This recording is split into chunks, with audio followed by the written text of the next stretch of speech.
So this is one of my favorite sections of the course. We're going to outline your site. So there's a reason you're creating a website, and it's not just to build something pretty. Those reasons should be in the answers to your client questionnaire. In this lesson, you'll learn how to lay the foundation for your website by outlining it. First, I'll walk you through my process, and then I'll show you how I did it with the baked cupcakes. First, identify and prioritize your top 3 business goals. You always want to start with the client's goals, which can't be everything, mind you. Pick their top 3 and order them from most important to least important. Common business goals include branding yourself as an expert, increasing revenue, which is, what it usually always comes down to. Increasing brand awareness, increase your subscriber list, differentiate yourself and your company, increase traffic to the site or in store. Next, you'll identify your target audience. What do your visitors want? What are they trying to accomplish? That answer is going to depend on who they are, which audience segment. As you can see in the picture, there's usually different audience segments. How they found you, social media, organic search, other sites, referrals, offline, word of mouth, and what they already know about you. They could be in one of 3 general buckets. Cold, they know nothing about you and are a new visitor. Maybe they found you through Google, social media, or Groupon. Warm visitors, they know who you are but haven't done business with you yet. Maybe they wanted more information, or maybe they didn't need your offering until now. Customers, the easiest person to sell is a happy customer. Identify what they want first. Take some time to consider why each visitor would visit your site in the first place. What do they want? What information are they looking for? Just go nuts. Add everything and anything you can think of that you think your visitors would want to know about your business. Make a note of which visitor will most likely want which information. This will help you prioritize content and features based on your goals and which visitors are most important to you. Here's some ways to learn what they want. Think. What would you want to know if you were them? Google. Look at the related searches. Search the autofill that populates in Google. Look at other websites in your industry. Talk to customers. Frequently ask questions. Social listening, you could use Mention on Twitter or something like that. Keyword research tools like Moz, Ahrefs, Google AdWords. Heat maps like Crazy Egg or Hotjar. Video recordings, again, Hotjar. Polls, by having little slide-up polls at the bottom of your website. And looking through support requests and chat. Next, we're going to group and edit your information. So once you have all that listed out, it's time to write down the potential pages you could create and start listing that information under each page heading. And then if you want that information in your header or footer. So yeah, you can put this information in your header, footer, and page bodies. So let me take you through Jupyter, the theme we'll be using, and show you the different headers, the different footers, and the different page elements and contents that we're going to have to be able to use for our site. So Jupyter just came out with this new thing called the Header Builder, and as you can see with this moving image, it's all the different headers you could create by using its Header Builder, which is super customizable. You could also get an idea for headers by going to templates and looking at the different templates here and kind of getting checking out all the headers. So here are some of the different headers. As you can see, this one is at the bottom. Then if we go to homepage 2, this one's a white header with different hovers. Homepage 3, pretty much the same. If we go to the first one, then this is a transparent header where it's overlaid on the hero image. So the options are kind of endless.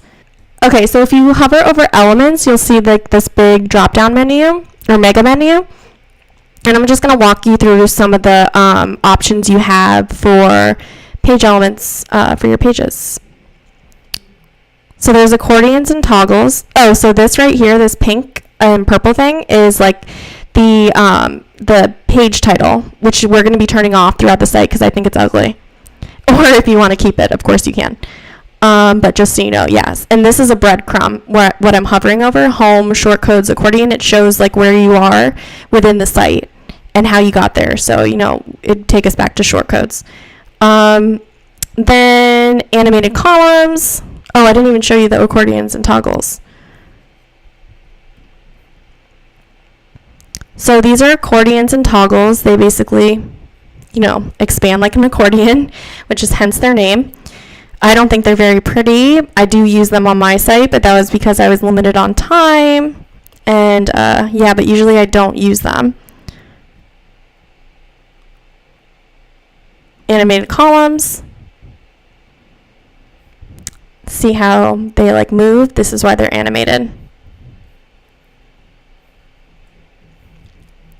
Audio and video players. I don't recommend putting audio on your site. Yeah, that's annoying. Button.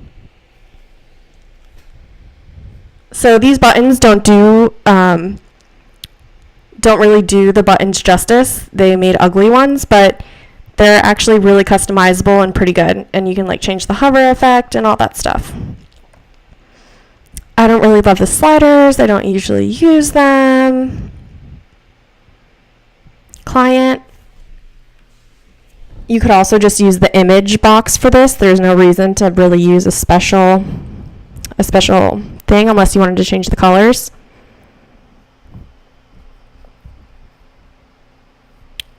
Columns, I already showed you.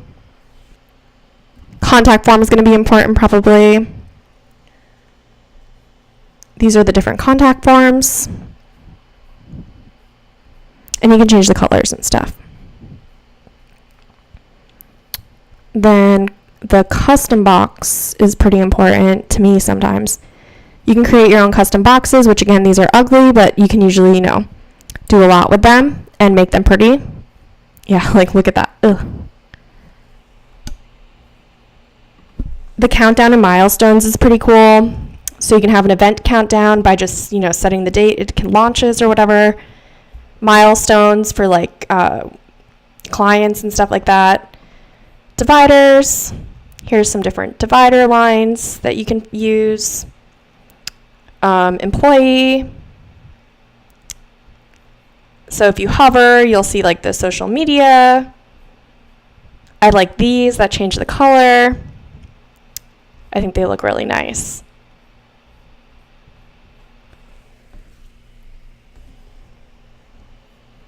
The frequently asked questions I use on my site. I didn't mean the accordion or toggle, I meant this. But it's an accordion still. You can filter by different categories. Then Flipbox. As you can see, it flips. I think it's too much. You get a shit ton of icons, and you can change their color and all that good stuff. It doesn't show you all of them. Google Maps important for your footer maybe, or your contact page. I think these are nice. A gradient fill section is just the background of a section on your site. So the site, as you can see, like you see how this is green and then the above thing is yellow. Those are each sections. So you're always going to have like a page section and then your elements in your row or page section. The header, I did not mean to click on. Icon box. So those are just different icons you can use. I don't think they're really important.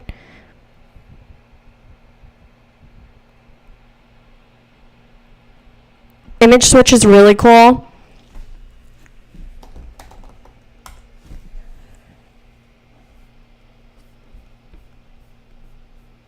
See how Gary Vee's things change color? You can do this with an image switch. All you would do is put the white icons first and then the colored icons. It's that simple. So as you can see, they do it a different way. They do use like that. And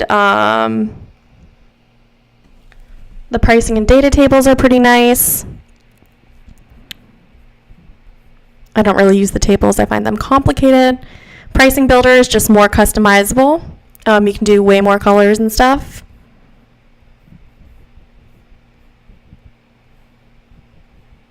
Process and steps can be useful sometimes, although it's not the most visually appealing to describe a process. You can't click on them. Progress bar and skill meters is good for your portfolio, perhaps. Shows how good you are at something. Shape dividers are really cool. They're for each page section. You can make it look like each of these, which is nice.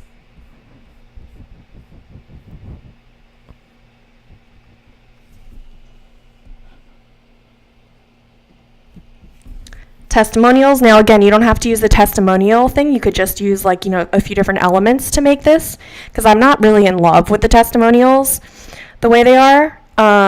The way they're set up. I could do something much nicer looking by using maybe like the image element, text element, and like a heading element or something like that.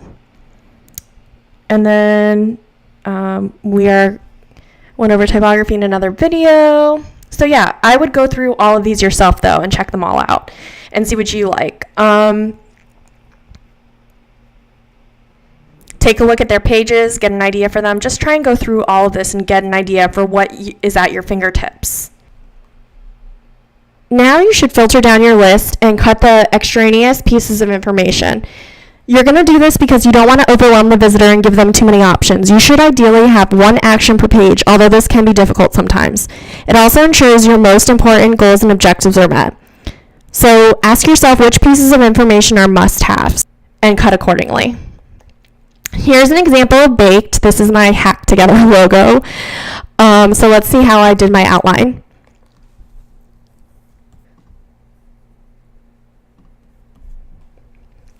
So I started with my business goals. The primary goal is to increase the number of online orders. Secondary goal is to get more foot traffic in stores. And the third goal is increasing in my email subscribers, because those help me meet the first two goals. Target audience.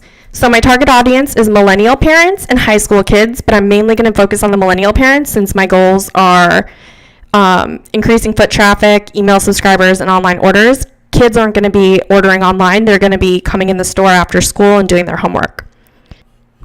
How do people find me?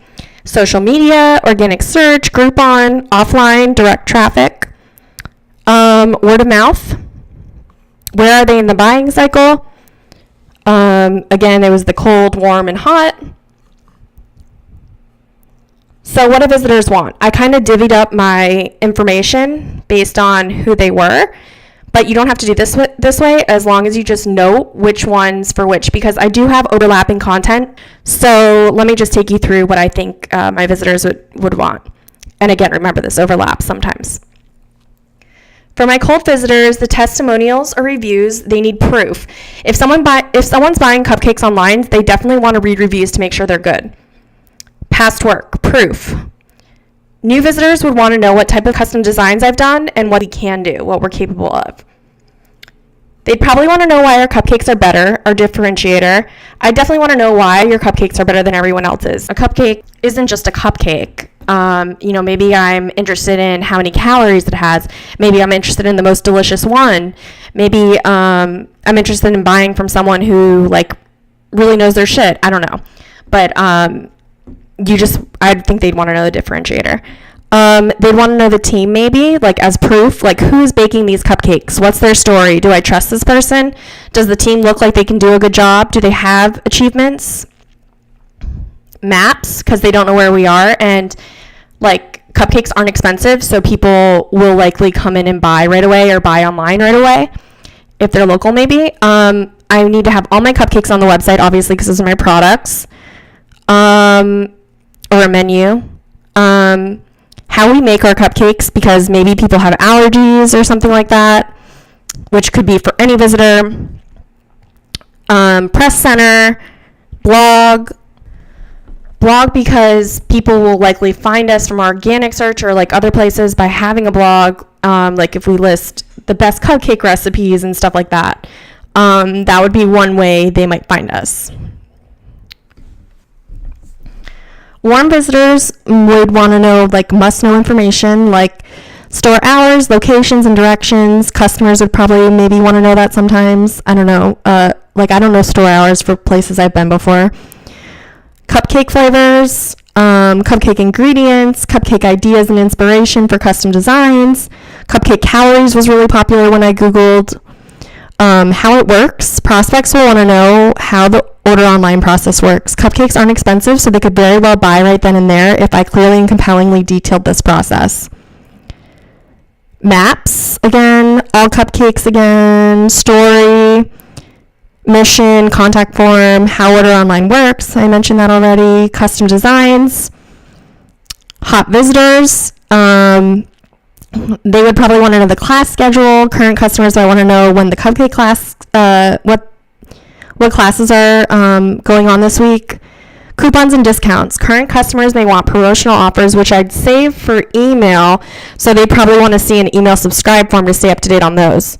Social media links, information about cupcake classes, like the number of people in the class, if it's still available, if there's open space, instructor, location, price, how to pay, logistics, what they need. Okay, and then I move on to my site blueprint. I list all the pages I think I need based on the information above that I highlighted because I tried to cut some stuff. And then, like, maybe I don't want people knowing how many calories are in my cupcakes because they're really fattening. So, yeah, that's just something to think about. So, pages. Home, cupcakes or menu, contact. I put a question mark because I'm not sure if I'm going to include it. About, classes, order online, and wall of love, or AKA reviews. Navigation or menu. So you only want 7 items at most in your main navigation because you don't want to overwhelm people. So, and you want it to be most important to least important. So on the left, you start with the most important thing that you want people to do, and then go to the left or right because that's how people read online. So, or in life. So navigation would be cupcakes, order online. Actually, it'd probably be order online. And then cupcakes, I don't know, it's like, it could be either. Cupcakes, about baked, cupcake classes. This would actually probably be more important. I'd put it actually over here because maybe if it's at the end, it's more noticeable now since it's at the very end. Actually, order online could be a button on the left-hand side that calls it out. So it maybe be cupcakes. It could go a lot of different ways depending on what visitor is most important to me. Like baked reviews, I would think would be most important because new visitors would want to see our reviews first, probably. Locations. So I'm just going to split this up because that's really its own thing. Since it's going to be a button. Then I would put cupcake classes because the other one is get foot traffic, then cupcakes, then about baked, and then locations because that'll stand out all the way on the end and it'll be easy to recognize and people will be looking for that. So they'll look for it. Okay, the header. I would need my phone number, email subscribe form, navigation, logo, hours. I put hours because I'm not sure. I think I could actually put hours as like a hello bar at the top of my page, but I'm not sure yet. Footer, so I need my phone number, address, hours,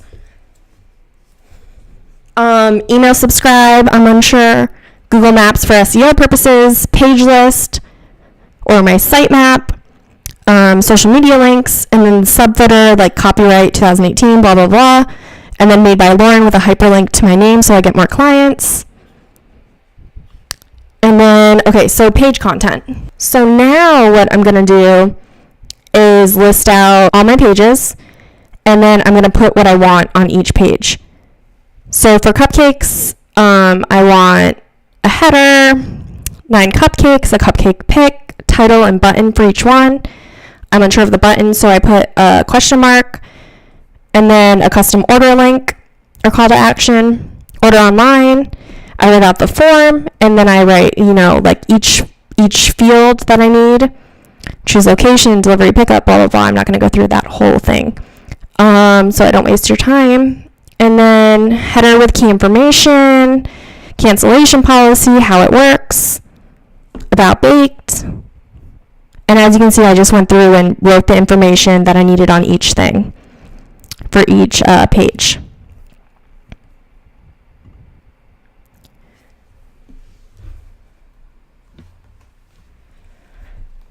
So I just gave an example of the site blueprint, but I'm going to walk you through how I did that. So page layouts. Pick a page and list the information you want on it. There's an example in the screenshot below of my document, and it's just like you open up your outline and you just pick a page to focus on. Just make it its own page. And then if you haven't already, type out the information you want to convey on each page. Then you want to organize that information. So I put like above the fold, which is before you scroll on the page, and then I put the body. So what I'm doing here is, or I'm asking myself, in what order should you present this information? Your page needs to flow like a story so the visitor can easily follow along as they scroll. Think of each page as an in-person sales pitch, which has a logical order, flow, or template to it. Like when you do a business pitch, if you're familiar with it, you like start with the problem, paint the pain, then you present the solution, then you go into, etc. So it has a flow, so you want to keep that flow on your page. So what I chose was above the fold, I'm going to have a hero image on each page, an H1, and then some subtext. For the body of the page, I'm going to have the history, the why, logos of the places we've been featured in awards. I want that up top so people see right away that we're we're special. I actually should have put that in the above the fold, I think at the bottom. Story, mission, team, and then I want a photo, bio, title, and social media links for each team member, and then a call to action.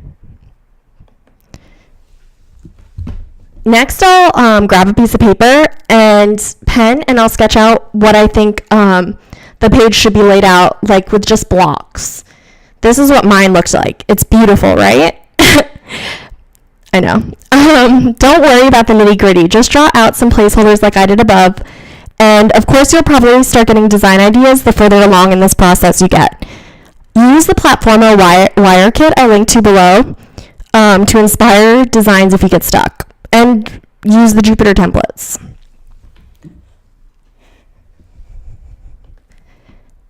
So regardless of the information you want to convey on the page, you'll need an H1 for the page no matter what. And most likely a hero image. I find it best to write your copy before you design your site, and I find it easiest to start at the top with the very first heading. It's like writing.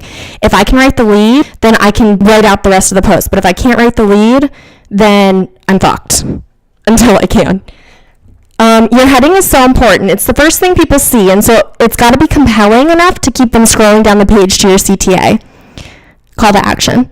I came up with a long list of ideas for the homepage just by Googling cupcake cliches and cupcake quotes and putting my own unique spin on them. Here's a list of what I came up with. There's nothing a cupcake can't fix. You only live once. Eat the cupcake and chill.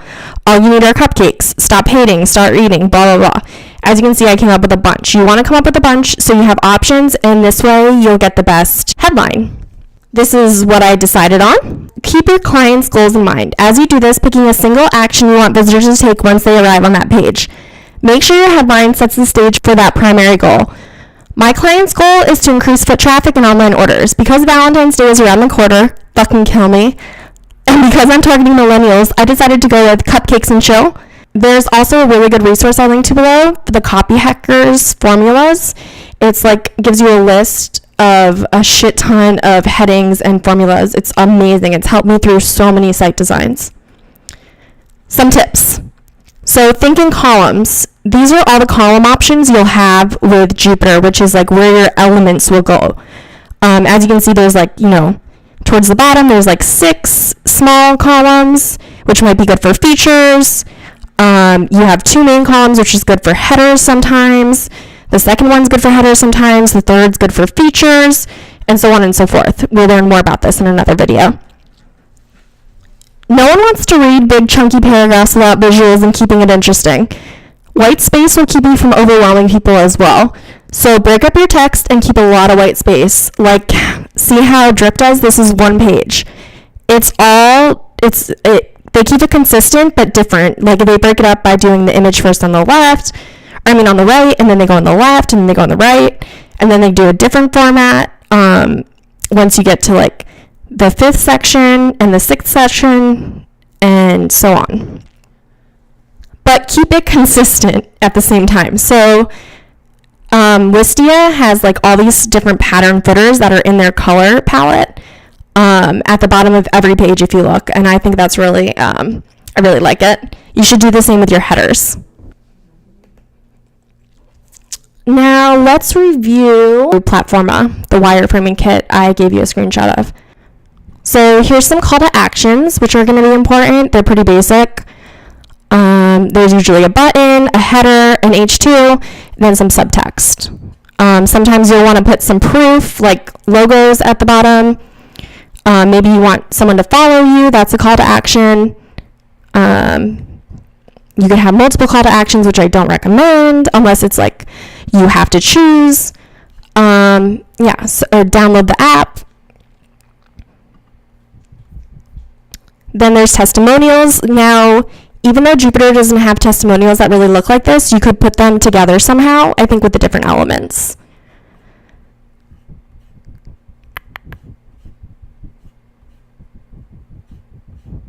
Some of this might be too interactive or complicated, but most of it should be doable. Here's some basic team layouts, depending on how big the team is. And here's some main content, depending on what type of content you're looking for.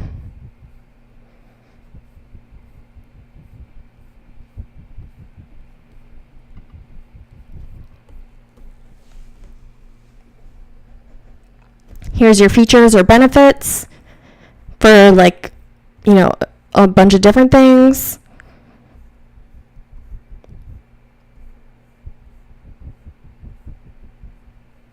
This might be harder to implement.